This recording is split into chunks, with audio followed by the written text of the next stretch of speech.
નમસ્કાર, health is wealth કાર્યક્રમમાં આપનું સ્વાગત છે. હું છું પંકજ. મિત્રો, આપણા દેશમાં ડાયાબિટીસના દર્દીઓની સંખ્યા ખૂબ વધારે છે. તમે જોતા હશો કે તમારી આસપાસ, તમારા આડોશ પાડોશમાં પણ ડાયાબિટીસના દર્દીઓ ખૂબ મોટી સંખ્યામાં મળે છે. અને એની પાછળનું કારણ પણ છે કે આપણી જે ફાસ્ટ લાઈફ છે, ખાણીપીણીમાં અનિયમિતતા છે અને દોડધામભરી જિંદગી, ચિંતાવાળું વાતાવરણ, આ પણ ડાયાબિટીસ વધારવા માટેનું એક કારણ હોય છે. ત્યારે આપણે આજે જાણીશું કે ડાયાબિટીસથી કેવી રીતે બચી શકાય, ડાયાબિટીસ થાય છે તો એનું કારણ શું હોય છે અને એ કારણોથી આપણે કેવી રીતે દૂર રહી શકીએ જેથી આપણે ડાયાબિટીસથી બચી શકીએ. અને ખાસ તો હવે નાના બાળકોમાં પણ જે ડાયાબિટીસના કેસ વધી રહ્યા છે તો તેની પાછળનું શું કારણ છે આપણે આ જાણીશું. આપણી સાથે બે નિષ્ણાતની પેનલ આ ચર્ચામાં જોડાઈ છે. આપણી સાથે છે doctor Vipul Chavda, MD, chairman, diabetologist, diabetes અને હૃદયરોગના નિષ્ણાત છે. Rudraksh institute of medical science, Bareja અને મણિનગર હોસ્પિટલમાં તેઓ સેવા આપે છે અને 10 વર્ષનો અનુભવ તેઓ ધરાવે છે. ડૉક્ટર વિપુલજી, આપનું સ્વાગત છે હેલ્થ ઇઝ વેલ્થમાં. થેન્ક યુ સો મચ પંકજભાઈ. અને આપણી સાથે છે ડૉક્ટર ધ્રુવી હસનાણી, જેઓ MD છે, FRCP UK, ડાયાબિટોલોજિસ્ટ, ક્લિનિકલ રિસર્ચના હેડ છે, પીડિયાટ્રિક ડાયાબિટોલોજિસ્ટ એન્ડ વુમન હેલ્થના નિષ્ણાત છે. મણિનગર હોસ્પિટલમાં તેઓ ફરજ બજાવે છે અને તેઓ પણ 10 વર્ષ કરતાં વધુ અનુભવ ધરાવે છે. ડૉક્ટર ધ્રુવીજી, આપનું પણ સ્વાગત છે હેલ્થ ઇઝ વેલ્થમાં. Thank you. સૌથી પહેલાં તો ડૉક્ટર વિપુલજી, આપનાથી શરૂઆત કરવી છે. ઘણા બધા કિસ્સાઓ આપણા ત્યાં ડાયાબિટીસના છે. મેં જ્યારે એક લેખ વાંચ્યો ત્યારે આંતરરાષ્ટ્રીય લેવલથી આપણે જોઈએ છીએ તો ભારતમાં ડાયાબિટીસના રોગોની સંખ્યા વધારે છે અને હવે તો મોટાભાગની ચર્ચા ડાયાબિટીસને લગતી જ થાય છે. તો શું કારણ છે કે ડાયાબિટીસની ચર્ચા અત્યારે ખૂબ થઈ રહી છે? નમસ્કાર દર્શક મિત્રો. પંકજભાઈ, આપે આ ખૂબ અગત્યનો અને બહુ સરસ સવાલ પૂછ્યો છે કે ચારે બાજુ ડાયાબિટીસની ચર્ચા થઈ રહી છે. અત્યારે એક પેન્ડેમિક શબ્દ બહુ ફેમસ થયો છે, જે કોરોનાના કારણે છેલ્લા 2 વર્ષથી લોકો ચર્ચા કરે છે. પણ આ પેન્ડેમિક શબ્દ એ મુખ્યત્વે ડાયાબિટીસ માટે વપરાય છે કે ડાયાબિટીસનો પેન્ડેમિક તો કોરોના પહેલાં પણ હતો, કોરોના વખતે પણ છે અને કોરોના કદાચ જતો રહેશે પછી આ ડાયાબિટીસ તો રહેશે જ.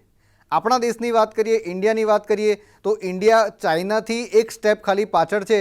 બાકી અત્યારે ઇન્ડિયામાં 7 કરોડ ડાયાબિટીસના પેશન્ટો છે અને એટલા જ પેશન્ટો જે ડાયાબિટીક થવાની તૈયારીમાં છે કે જેને અમે પ્રી ડાયાબિટીક કહીએ છીએ, એવા દર્દીઓ છે. આ દર્દીઓની સંખ્યા કૂદકે ને ફૂસકે વધી રહી છે અને ઇન્ટરનેશનલ ડાયાબિટીસ ફેડરેશનના મંતવ્ય પ્રમાણે 2045માં આ સંખ્યા વધીને 14 કરોડ થઈ જવાની છે. તો આપણી જે ઇન્ડિયાની અત્યારે યંગ પોપ્યુલેશન છે કે જે ડાયાબિટીસ માટે હાઈ રિસ્ક પોપ્યુલેશન છે, જો અત્યારથી આપણે ડાયાબિટીસને નાથવા માટે કોઈ મક્કમ પ્લાન નહીં બનાવીએ તો 2045માં આપણી જે ઇકોનોમી ચલાવનારી જનરેશન જે હશે, જે આપણી આર્થિક રીતે સક્ષમ જનરેશન હશે, એ બધી ડાયાબિટીસ અથવા તો એના કોમ્પ્લિકેશનથી પીડાતી હશે. અત્યારે ઇન્ડિયામાં દર 11માંથી 1 વ્યક્તિને ટાઈપ 2 ડાયાબિટીસ છે. તો આ જ સમય છે જ્યારે આપણે જાગીએ, ડાયાબિટીસને સમજીએ, એને કંટ્રોલમાં લાવીએ અને બની શકે તો એને પ્રિવેન્ટ અને રિવર્સ કરવાનો પ્રયત્ન કરીએ. આ બહુ જ ઇમ્પોર્ટન્ટ વાત કરી સર તમે, કે ઘણા બધા દર્દીઓ 10માંથી 1 વ્યક્તિ ટાઈપ 2 ડાયાબિટીસનો શિકાર થાય છે. ધ્રુવી મેડમ, તમારી પાસેથી એ જાણવું છે કે ડાયાબિટીસના બેઝિક લક્ષણો કેવા હોય છે? કયો વ્યક્તિ એવો છે કે જેને સૌથી વધારે ડાયાબિટીસનું જોખમ રહેલું હોય છે? ડાયાબિટીસ થઈ કોને શકે? સૌથી પહેલાં તો ડાયાબિટીસના વેરિયસ પ્રકાર છે. હવે મેક્ઝિમમ થતો diabetes or maximum prevalent diabetes is type 2 diabetes. હવે ટાઈપ 2 ડાયાબિટીસના બેઝિક ઓર કાર્ડિનલ લક્ષણો છે બહુ ભૂખ લાગવી, બહુ તરસ લાગવી અને વારે વારે વોશરૂમ જવું. પણ સિગ્નિફિકન્ટ વાત એ છે કે મોર દેન 70% પોપ્યુલેશન જે લોકોને ટાઈપ 2 ડાયાબિટીસ હોય છે કે ડિટેક્ટ થયો હોય છે, એ લોકોને કોઈ લક્ષણો નથી આવતા. અને સિન્સ કોઈ લક્ષણ નથી આવતા એટલે એ કોઈ ડૉક્ટર પાસે જાતા નથી હોતા, સ્ક્રીન નથી કરાવતા હોતા અને એ પેશન્ટને જ્યાં સુધી કોઈ કોમ્પ્લિકેશન ના થઈ ગયું હોય ત્યાં સુધી એને કોઈ ચિહ્ન નથી આવતા, કોઈ સાઇન્સ નથી આવતું અને જ્યાં સુધી ડૉક્ટર પાસે જાય ત્યાં સુધી ઘણું ખરું લેટ થઈ ગયું હોય છે અને doctors are not able to prevent અને એને રિવર્સ કરવાની શક્યતાઓ ઘણી ખરી ઓછી થઈ જાય છે. એના સાયન્સમાં સૌથી મોટી વસ્તુ છે અહીંયા ગળા પરના ભાગમાં કાળા ડાઘ થવા, કાં તો સ્કિન ફોલ્ડ્સ, પેટના ભાગમાં, આર્મપિટ્સના ભાગમાં, કમરના ભાગમાં કાળા ડાઘા થઈ જવા, એને એકેન્થોસિસ નિગ્રિકન્સ કહેવાય. એ બહુ સિમ્પલ ચિહ્ન છે જે અગર આપણે નોટિસ કરીએ આપણી આજુબાજુના લોકોમાં કે આપણા પોતાનામાં અગર નોટિસ કરીએ તો પ્લીઝ આપણે આજે જ આપણા શુગરની તપાસ કરાવવી જોઈએ. એક ઇન્ડિયન ડાયાબિટીસ રિસ્ક સ્કોર છે જે બહુ ફ્રીલી અવેલેબલ છે. તમારે ખાલી ગૂગલ પર ટાઈપ કરવાનું હોય છે અને આમાં તમારા ખાલી કેરેક્ટરિસ્ટિક્સ નાખવાના હોય કે આપણા પેરેન્ટલ હિસ્ટ્રી શું છે, ટાઈપ 2 ડાયાબિટીસની, ફિઝિકલ એક્ટિવિટી કેટલી છે આપણી, આપણે કેટલી ઉંમર છે આપણી, અને એના પ્રમાણે એક રિસ્કનો સ્કોર કાઢી આપે કે આવતા 5 થી 10 વર્ષમાં આપણને ટાઈપ 2 ડાયાબિટીસ થવાની સંભાવના કેટલી છે. સો આજે જ આપના ચિહ્નો, આપના સિમ્ટમ્સ કે આપના સાઇન્સ પહેચાનો, આપનો રિસ્ક સ્કોર કેલ્ક્યુલેટ કરો અને જેટલું વહેલા આપણે ડિટેક્ટ કરી શકીએ કે સ્ક્રીન કરી શકીએ ટાઈપ 2 ડાયાબિટીસને, એટલું જ મોડું ધકેલી શકીએ છીએ એના કોઈ બી કોમ્પ્લિકેશન થતાં અને અટકાવી પણ શકીએ છીએ. બિલકુલ, અને આ બહુ સાચી વાત કરી તમે. અને હું તો ઈચ્છીશ કે કોઈને ડાયાબિટીસ જ ના થાય, કારણ કે આ ડાયાબિટીસ એકવાર થઈ જાય છે પછી બીજા ઘણા બધા રોગોને પણ જન્મ આપે છે શરીરમાં. દર્શકોને બીજી એક ખાસ વાત એ પણ જાણવી છે ડૉક્ટર વિપુલજી આપની પાસેથી, કે જ્યારે કોઈ વ્યક્તિને ડાયાબિટીસ થાય છે ત્યારે એને ઘણા બધા શરીરમાં બીજા બધા પ્રોબ્લેમ બી શરૂ થાય છે, પણ આપણે એ ડાયાબિટીસ જ ના થાય, એનાથી બચવું હોય, એના પહેલાંથી જ એને ક્યોર કરવું હોય, તો એ કેવી રીતે થઈ શકે? શું આપણે એને અટકાવી શકીએ? બહુ જ સરસ પ્રશ્ન છે પંકજભાઈ. હું મારો એક એક્સપિરિયન્સ તમારી સાથે શેર કરીશ. છેલ્લા 1 દશકાથી વધારે સમયથી અમે ડાયાબિટીસના દર્દીઓની સારવાર કરી રહ્યા છે અને આ સારવારમાં 4 પેઢીઓ સુધીના દર્દીઓ અમારી પાસે આવે છે. એક જે દાદા છે, એમનો સન અને ચોથો સન, એ 4 પેઢીને અમે સારવાર કરીએ છીએ. તો પહેલી પેઢીને ડાયાબિટીસ 70 વર્ષ પછી આવે છે, બીજી પેઢીને 50 વર્ષે આવે છે, ત્રીજી પેઢીને 30 વર્ષે આવે, ચોથી પેઢી તો જે ટીન એજમાં છે એને પણ સુગરની શરૂઆત થઈ જાય છે. તો આ બધા પર જ્યારે તમે નજર નાખશો ત્યારે ખ્યાલ આવશે કે આવનારા એટલે ગયા જે 50 વર્ષ છે એમાં માનવીએ જે વિકાસ કર્યો છે, ઔદ્યોગિકરણ કર્યું છે અને ટેકનોલોજીનો જે વિકાસ થયો છે, પણ એની સાથે સાથે માણસે પોતાની જીવનશૈલીને ખૂબ જ ખરાબ રીતે પરિવર્તિત કરી છે. કોમ્પ્યુટરના જમાનામાં, મોબાઈલના જમાનામાં, વ્હીકલના જમાનામાં અત્યારે ફિઝિકલ એક્ટિવિટી એકદમ શૂન્ય થઈ ગઈ છે અને સામે વાત કરીએ તો ડાયટ એમાં બિલકુલ ઝીરો, બધું જ ફાસ્ટ ફૂડના પર લોકો ખાતા થઈ ગયા છે. એટલે જે સૌથી પહેલી પેઢી જેને 70 વર્ષે ડાયાબિટીસ આવ્યો છે, જેણે જેટલું ફાસ્ટ ફૂડ આખા 70 વર્ષમાં ખાધું છે એટલી ચોથી પેઢીએ એના ટીન એજમાં ખાઈ લીધું છે. અને જે 70 વર્ષવાળી પેઢીએ જે કામ કર્યું છે અને બોડીને હેલ્ધી રાખી છે એટલું કામ તો આપણી કોઈ પેઢી કરી રહી નથી. તો આ બધા કારણો છે જેના કારણે ડાયાબિટીસ બહુ વહેલો આવી રહ્યો છે અને ડાયાબિટીસ વહેલો આવે છે એના જ કારણે એના કોમ્પ્લિકેશન વહેલા આવે છે. તો યસ, આજના જે તમારો પ્રશ્ન છે કે ડાયાબિટીસને પ્રિવેન્ટ કરી શકાય છે, તો ડેફિનેટલી આપણે ડાયાબિટીસને પ્રિવેન્ટ કરી જ શકીએ છીએ. પણ એ પ્રિવેન્શન કરવા માટે આપણે આપણી લાઈફસ્ટાઈલમાં ચેન્જીસ લાવવા પડશે. આપણી ડાયટ કોઈ એવી ડાયાબિટીક ડાયટ કે એન્ટી ડાયાબિટીક ડાયટ નથી હોતી, એક સમતોલ આહાર હોય છે. જો આપણે સમતોલ આહાર રહીશું તો જ આપણે તંદુરસ્ત રહી શકીશું. અને બીજું સૌથી મહત્ત્વનું છે એક્સરસાઇઝ. પીટીના પીરિયડમાં ગણિત ભણેલી આપણી જનરેશન એક્સરસાઇઝનું મહત્ત્વ ક્યારેય સમજી નથી, પણ હવે આપણે સમજવું પડશે કે કોરોનાના સમયમાં અને કોરોના પછી પણ ફિટ રહેવું ખૂબ જ જરૂરી છે અને એક અઠવાડિયામાં મિનિમમ 150 મિનિટ કસરત કરવી એ આપણા સૌ માટે ખૂબ જ જરૂરી છે. તો લાઇફસ્ટાઇલ મોડિફિકેશન કે જેમાં ડાયટ અને એક્સરસાઇઝ કરી અને આપણે ડાયાબિટીસને 100% પ્રિવેન્ટ કરી શકીએ છીએ. બિલકુલ, લાઇફસ્ટાઇલમાં પરિવર્તન ખૂબ જરૂરી છે. બેઠાડું જીવન જે હોય તો એમાં જરૂરી છે કે થોડો શ્રમ કરે અને શરીરને થોડી કસરતથી થોડું એક્ટિવ રાખે તો આ ડાયાબિટીસથી બચી શકાય છે. ધ્રુવી મેડમ, તમારી પાસેથી એ જાણવું છે કે ડાયાબિટીસના કોઈ એવા સ્ટેજ હોય છે કે જેમ કે આપણને પહેલા સ્ટેજમાં જ ખ્યાલ આવી જાય કે હવે ડાયાબિટીસ થયો છે તો હું એલર્ટ થઈ જાઉં અને એમાંથી બચી જાઉં, અને રિવર્સલ ઓફ ડાયાબિટીસ એના વિશે પણ થોડું જણાવશો? Right. So first of all આપણે કીધું એમ કે ટાઈપ 2 ડાયાબિટીસ, અગેન હું વધારે પડતું એમ્ફેસિસ ટાઈપ 2 ડાયાબિટીસ પર આપી રહી છું, કારણ કે જેટલા બી પ્રકારના ડાયાબિટીસ થતા હોય છે એમાંથી મેક્ઝિમમ આપણા પોપ્યુલેશનમાં જે આઈડેન્ટિફાઈ કરીએ છીએ દેટ ઇઝ ટાઈપ 2 ડાયાબેટિક પોપ્યુલેશન. હવે એક નેચરલ હિસ્ટ્રી ઓફ ડિઝીઝ જેમ દરેક ડિઝીઝની હોય છે એવી રીતે ટાઈપ 2 ડાયાબિટીસની પણ હોય છે. અને અગર આપણે પહેલાં 5 વર્ષમાં ટાઈપ 2 ડાયાબિટીસ ડિટેક્ટ કરીને, સ્ક્રીન કરીને જાણ થઈ જાય તો ઓફકોર્સ આપણે ઘણી ખરી રીત સુધી આને રિવર્સ કરી શકીએ છીએ. એક નેચરલ હિસ્ટ્રી જેવી મેં આપને વાત કરી, એવું એક નેચરલ હિસ્ટ્રીનો પાર્ટ છે પ્રી ડાયાબિટીસ. પ્રી ડાયાબિટીસ એટલે ડાયાબિટીસ થતાના પહેલાંનો એક વિન્ડો પીરિયડ જ્યાં આગળ આપણે લાઇફસ્ટાઇલ મોડિફિકેશન, જેવું ડૉક્ટર ચાવડાએ વાત કરી કે પ્રોપર એક્સરસાઇઝ, એકદમ healthy diet, balance diet, actually healthy diet means uh balance diet, એવું ઇન્ટરવેન્શન કરીને, પ્રોપર પેશન્ટ એજ્યુકેશન કરીને આપણે આ પ્રી ડાયાબિટીસમાંથી નોન ડાયાબેટિક ફેઝમાં જઈ શકીએ છીએ. બીટા સેલ્સ, જે બીટા સેલ્સ નામના કોષ હોય છે પેનક્રિયાઝના, એ at the time of detection of diabetes, type 2 diabetes જ્યારે ડિટેક્ટ થાય ત્યારે 50% બીટા સેલ્સ ત્યારે જ નાશ પામેલા હોય છે. જો આપણે આ પ્રી ડાયાબિટિક સ્ટેજમાં જ સ્ક્રીન કરેલું હોય કોઈ વ્યક્તિ અને આપણે શોધી કાઢ્યું હોય કે ભાઈ આના રિસ્ક ફેક્ટર્સ પણ હાઈ છે ફોર XYZ પોપ્યુલેશન, અને એ લોકોને એજ્યુકેટ કરીએ. ફોર એક્ઝામ્પલ, અત્યારના કોલેજ ગોઈંગ યંગ પીપલ છે ઓર હાયર સેકન્ડરીના અડોલેસન્ટ્સ, યંગ અડલ્ટ્સ છે, જેને આપણે ઇન્ટરવીન કરીએ, જે લોકોને આપણે એજ્યુકેટ કરીએ કે these are the right interventions that are needed to be done. અમે લોકો ઘણા બધા સ્કૂલ્સમાં એજ્યુકેશન આપીએ છીએ, કોલેજમાં એજ્યુકેશન આપીએ છીએ. ના સિર્ફ ડાયાબિટીસને રિવર્સ કરી શકીએ છીએ, પણ મેટાબોલિક સિન્ડ્રોમ નામની ટર્મિનોલોજી છે જેનાથી આપણે ઓબેસિટીને પણ ઓછી કરી શકીએ છીએ અને રિવર્સ કરી શકીએ છીએ.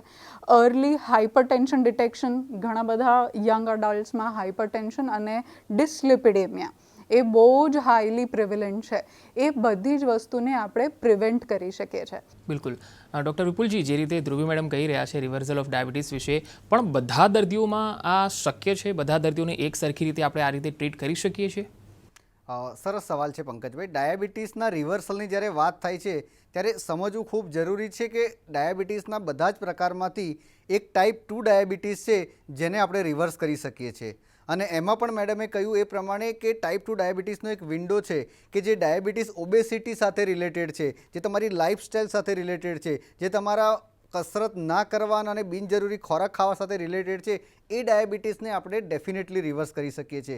જો તમારો ડાયાબિટીસ ટાઈપ 2 સિવાયનો ડાયાબિટીસ હોય, જો તમારો ડાયાબિટીસ 10 વર્ષ કરતાં જૂનો ડાયાબિટીસ હોય, તો હું ચોક્કસપણે કહીશ કે એને રિવર્સ કરવો અશક્ય છે. પણ જ્યારે 5 વર્ષથી જૂનો ડાયાબિટીસ નથી, મોટાપા સાથે જોડાયેલો ડાયાબિટીસ છે અને તમારી સેડેન્ટરી લાઇફસ્ટાઈલ છે, તો ડેફિનેટલી તમારા ડાયાબિટોલોજીસ્ટ, તમારા એક્સપર્ટ ડૉક્ટર તમને એને રિવર્સ કરવામાં હેલ્પ કરી શકે છે. બહુ જ સુપર માહિતી આપી બાળકો અને મહિલાઓમાં જો ડાયાબિટીસ થાય તો. હવે વિપુલ સર, આપણી પાસેથી એ જાણવું છે કે જ્યારે વડીલોમાં ડાયાબિટીસ થાય એમાં પણ મારે 2 સ્ટેજમાં જાણવું છે કે જે 40 વર્ષથી ઉપરના છે અને એક છે 60 વર્ષથી ઉપરના. તો આ બંને સ્ટેજમાં બંને વડીલો છે પણ બંનેની ઉંમરમાં ફરક છે, તો આમાં કેવી રીતે એ લોકોને ડાયાબિટીસમાં તમે ટ્રીટમેન્ટ માટે સલાહ આપતા હો છો? પંકજભાઈ, ડાયાબિટીસ જ્યારે ડિટેક્ટ થાય છે અને ડાયાબિટીસ સાથેના 10-20 વર્ષ પૂરા કરી નાખ્યા છે, એ દરેક દર્દીની સારવાર એક સમાન નથી હોતી.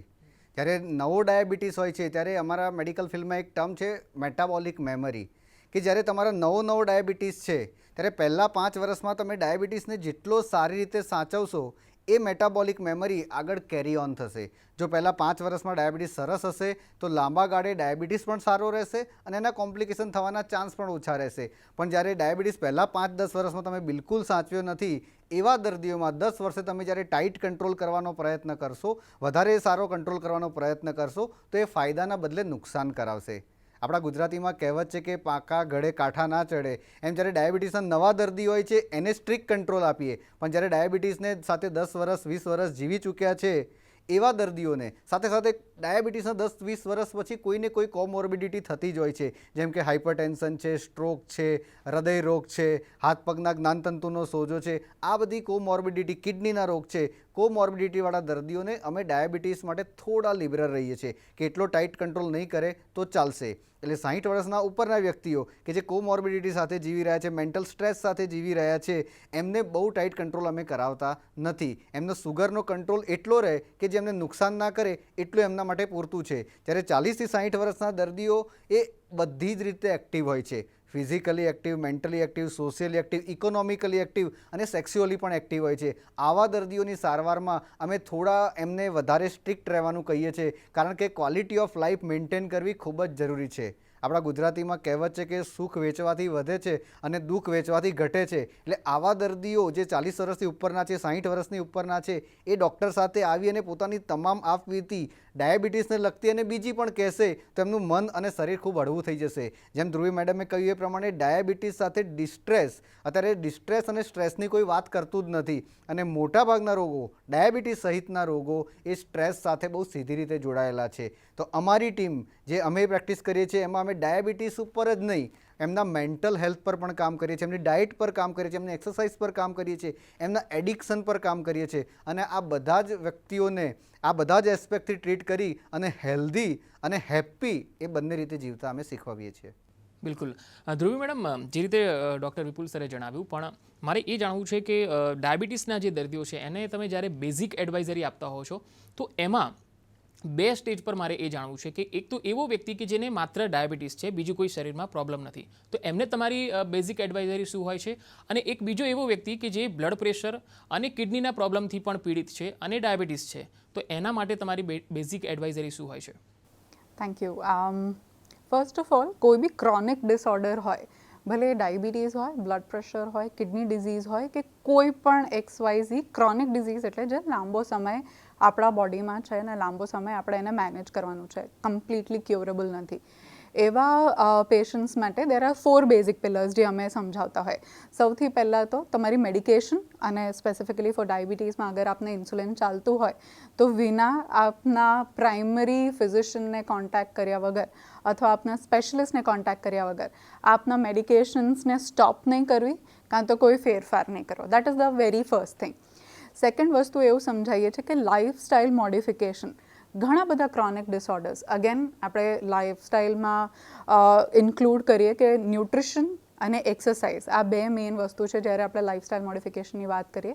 વેધર એ ડાયાબિટીસ છે, બ્લડ પ્રેશર છે, કિડની ડિઝીઝ છે, સ્ટ્રોક છે કે કાર્ડિયોવેસ્ક્યુલર ડિઝીઝ છે, આ બધા જ માટે તમારા ઇન્ડિવિજ્યુઅલાઇઝ્ડ ન્યુટ્રિશન અને ઇન્ડિવિજ્યુઅલાઇઝ્ડ એક્સરસાઇઝ રેજિમેન હોય છે, જે આપ કોઈ પણ રજિસ્ટર્ડ ન્યુટ્રિશનિસ્ટ કે રજિસ્ટર્ડ ફિઝિયોથેરાપિસ્ટની પાસે જઈને લઈ શકો છો. અને એ લાઇફસ્ટાઇલ મોડિફિકેશન ઘણી ખરી રીતે આપની ક્રોનિક કન્ડિશનને કંટ્રોલ કરવા માટે ને મેનેજ કરવામાં કન્ટ્રીબ્યુટ કરશે, અને good quality of life A matter કરે છે કે તમે ગમે તે દવા લેતા હો પણ આપણી ક્વોલિટી ઓફ લાઈફ સારી રહેવી જોઈએ. થર્ડ વસ્તુ છે સ્ક્રીનિંગ. આ બધા જ ક્રોનિક ડિઝીઝીસનું screening time to time, either 3 monthly, કાં તો 6 મંથલી, કાં તો યરલી તમારા ફિઝિશિયન કે સ્પેશિયલિસ્ટ પાસે જઈને સ્ક્રીનિંગ કરાવો. અને ફોર્થ વસ્તુ છે ફોલોઅપ વિથ દેટ સ્પેશિયલિસ્ટ. અગર આપ ઇક્વલી ઇન્ટરવલ વાઇઝ ફોલોઅપમાં રહેશો તો તમારા ક્રોનિક કન્ડિશનને ક્યારેય તમારે બોજની જેમ નહીં લેવું પડે, તમને કોઈ બીજા કોમ્પ્લિકેશન્સ નહીં થાય attach to either kidney disease or diabetes or blood pressure or cardiovascular disease. So આ 4 મુદ્દા અગર આપણે ધ્યાનમાં રાખીશું તો કોઈ પણ પ્રકારનો ડાયાબિટીઝ હશે કે કોઈ પણ પ્રકારનું ક્રોનિક ડિઝીઝ હશે, આ 4 પિલર્સથી આપણે એને મેનેજ કરી શકીએ છીએ. બિલકુલ.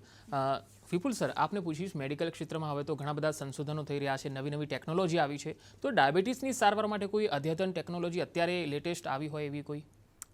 બહુ સરસ પંકજભાઈ. ડાયાબિટીસ અને ટેકનોલોજીની વાત કરીએ તો જેમ મેડમે કહ્યું એમ ડાયાબિટીસની સારવારના 4 પિલ્લર છે. સૌથી પહેલું છે લાઇફસ્ટાઇલ મોડિફિકેશન, જેમાં ડાયટ અને એક્સરસાઇઝ. તો અત્યારની લેટેસ્ટ ટેકનોલોજીમાં તમે તમારા મોબાઈલથી તમારું જે ફૂડની ડીશ હશે એમાં જોઈને સીધી તમારી કેલરી તમે કેલ્ક્યુલેટ કરી શકશો. એટલે કેલરી કન્ઝપ્શન પર તમે ટેકનોલોજીની મદદથી રિસ્ટ્રિક્શન મૂકી શકશો. સેકન્ડ નંબરે વાત કરીએ એક્સરસાઇઝ. એક્સરસાઇઝ તમારા ઘડિયાળથી લઈ તમારા મોબાઈલથી લઈ બધી જ એપ્લિકેશન એવી છે જે તમારા સ્ટેપ કાઉન્ટ કરશે, તમારી કેલરી બર્નિંગ કાઉન્ટ કરશે, તમને રિમાઇન્ડ કરાવશે કે તમારે એક્સરસાઇઝ કરવાની છે કે નહીં. આ ટેકનોલોજીનો ડાયટ અને એક્સરસાઇઝમાં ખૂબ જ મોટો રોલ છે. બીજું કયું, ફાર્મેકોથેરાપી. ટ્રીટમેન્ટમાં પણ બહુ જ રિવોલ્યુશન આવી રહ્યું છે. જે ડાયાબિટીસ માટેની દવાઓમાં જે ઇન્સ્યુલિન છે, ઇન્સ્યુલિન હવે ટેબ્લેટ સ્વરૂપે આવે એની રિસર્ચ થઈ રહી છે. ઇન્હેલ ઇન્સ્યુલિનની રિસર્ચ થઈ રહી છે. અને ડાયાબિટીસમાં જેને ગેમ ચેન્જર દવા કહેવાય છે GLP-1, એ પેપ્ટાઇડ હવે પિલ સ્વરૂપે ઇન્ડિયામાં 2 મહિનામાં જ લોન્ચ થવાની છે. તો આ બધી ટેકનોલોજી ડાયાબિટીસના દર્દીઓને ખૂબ જ ઉપયોગી થઈ રહી છે. ત્રીજી વાત કરીએ મોનિટરિંગ. મોનિટરિંગ કરવા માટે ગ્લુકોમીટર, પહેલાં લેબોરેટરીમાં જઈ બ્લડ આપીને સેમ્પલ ચેક કરવું પડતું હતું, હવે પેશન્ટ એના ઘરે જ આરામથી સુગર ચેક કરી શકે છે. અને પોઈન્ટ ઓફ કેર ડિવાઇસ, ડૉક્ટરના ત્યાંથી લેબમાં જવાની જરૂર નથી, ડૉક્ટરના ત્યાં બેઠા બેઠા જ HbA1c, creatinine, urine albumin, ketone બધું ત્યાં ટેસ્ટ થઈ જાય છે. તો આ રીતે ના ફક્ત એની સારવાર માટે પણ એના પ્રિવેન્શન માટે અને ડાયટ એક્સરસાઇઝના મોનિટરિંગ માટે અદ્યતન ટેકનોલોજી એ ડાયાબિટીસમાં આવી ગઈ છે, આપણા દેશમાં આવી ગઈ છે અને આપણા ડૉક્ટરો એને વાપરી પણ રહ્યા છે. એટલે મેડમે કહ્યું એમ તમે ગૂગલ અથવા તો વોટ્સએપની સ્કૂલમાંથી તમારી સારવાર લીધા કરતાં એક્સપર્ટ પાસે જાઓ અને એક્સપર્ટ પાસેથી જ સાચી સારવાર મેળવો. બિલકુલ. મેડમ, અત્યારે જે રીતે કોરોના મહામારી આપણા આખા દેશે જોઈ છે, ત્યારે ડાયાબિટીસના પેશન્ટોને કોરોના મહામારીમાં કોઈ અલગથી ટ્રીટમેન્ટ આપવામાં આવતું છે? શું ધ્યાન રાખવામાં આવતું હોય છે? અગેન કોવિડ-19નો પેન્ડેમિક એ ડૉક્ટર્સ માટે પણ અને પેશન્ટ્સ માટે પણ ખૂબ ઘણો ડિફિકલ્ટ રહ્યો. We lost a lot of people અને એટલા જ દર્દીઓને આપણે સાજા પણ કર્યા.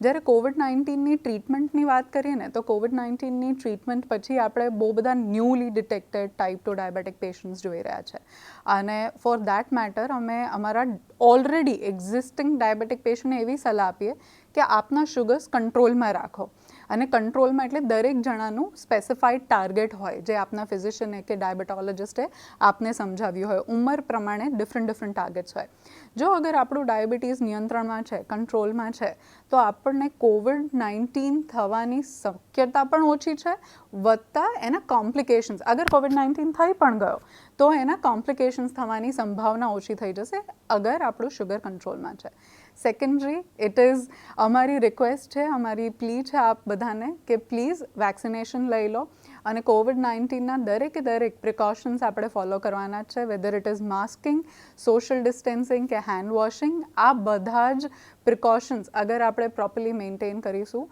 તો આપણે COVID-19થી દૂર રહી શકીશું અગેન ડાયાબિટીસ અને COVID-19ની ખૂબ બધી રિસર્ચેસ આવી છે ખૂબ બધી નવી દવાઓનું સંશોધન થયું છે બહુ બધા ડિફરન્ટ મેનેજમેન્ટ્સ નીકળ્યા છે પણ અગેન દે આર ઇન્ડિવિજ્યુઅલાઇઝડ અને દરેક પેશન્ટ્સ માટે ડિફરન્ટ ડાયાબિટીસની ટ્રીટમેન્ટ ડ્યુરિંગ કોવિડ કરવું જરૂરી હોય છે એ લોકોના ડાયાબિટીસના લેવલ્સના અનુસાર બિલકુલ પણ ડાયાબિટીસથી બચવા માટે જે સૂચનો આપે કહ્યા છે એ ખરેખર લોકોએ અનુસરવાની ખૂબ જરૂર છે કારણ કે આપણા દેશમાં ડાયાબિટીસના દર્દીઓની સંખ્યા વધતી જઈ રહી છે તો આજની આ ચર્ચાને અહીં જ વિરામ આપીએ છીએ ડૉક્ટર વિપુલ ચાવડા અને ડૉક્ટર ધ્રુવી હસનાની મેમ આપ અમારા સ્ટુડિયોમાં આવ્યા અને ચર્ચામાં જોડાયા ખૂબ ખૂબ આભાર આપનો થેન્ક યુ તો મિત્રો હેલ્થ ઇઝ વેલ્થમાં અત્યારે આટલું જ રજા આપશો નમસ્કાર